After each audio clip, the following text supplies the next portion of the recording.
also known as capital punishment, is such a strong topic for some people. It is looked at with many different views, opinions, beliefs.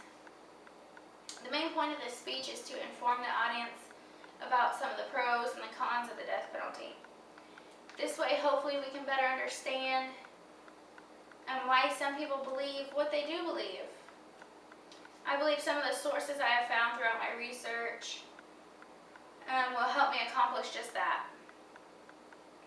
A source on death penalty debates uses graphs and charts to show certain items dealing with the death penalty to make it easier to understand and more clear to read.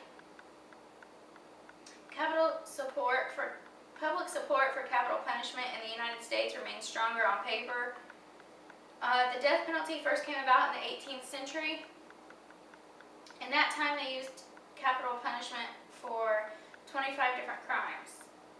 Then, in the 17th century, it became the only punishment for crimes. Death sentences were used in ways such as crucifixion, drowning, beating to death, impalement.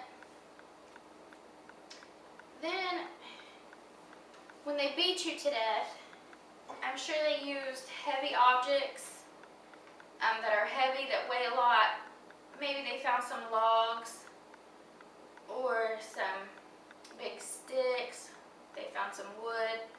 Anything they could find that would hurt and kill you, I'm sure is what they used, whatever they could find back in that time. They began to hang people and use it as their main method in the 10th century in Britain. In the century following, William the Conqueror did not allow persons to be hung, but that did not last long.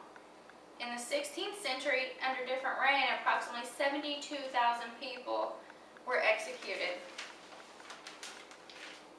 In that time, they executed by boiling, burning at the stake, hanging, beheading, drawing, and quartering.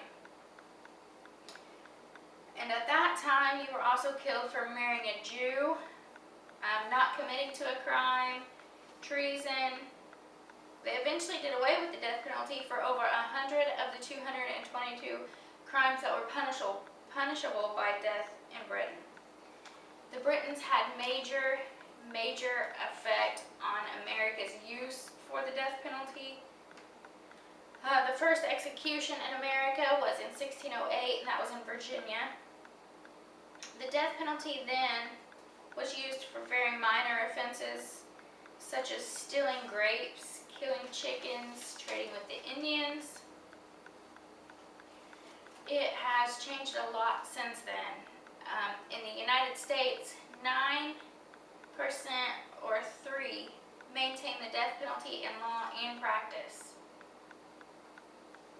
15 or 43% have abolished it, and 4 or 11% retain it for crimes committed in exceptional circumstances, such as time of war. 13 or 37% permit its use for ordinary crimes, but have not used it in the past 10 years. The information that I just gave you is recent and accurate as of 2010. In 2010, the United States made 46 executions. 45 of those were from the beginning of January until early November. Judges sentencing people to death hit an all-time low in 2009, and they expected it to lower even more. Some people believe this is because it costs a lot more money to have a capital punishment trial than it does to have just a regular trial for court. Literature on capital punishment focuses on Western nations. The next source shows the views and opinions from college students in the United States, China, and Japan.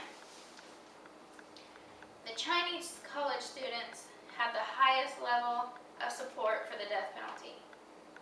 The Japanese students followed the Chinese, and the United States students came in with the lowest level of support.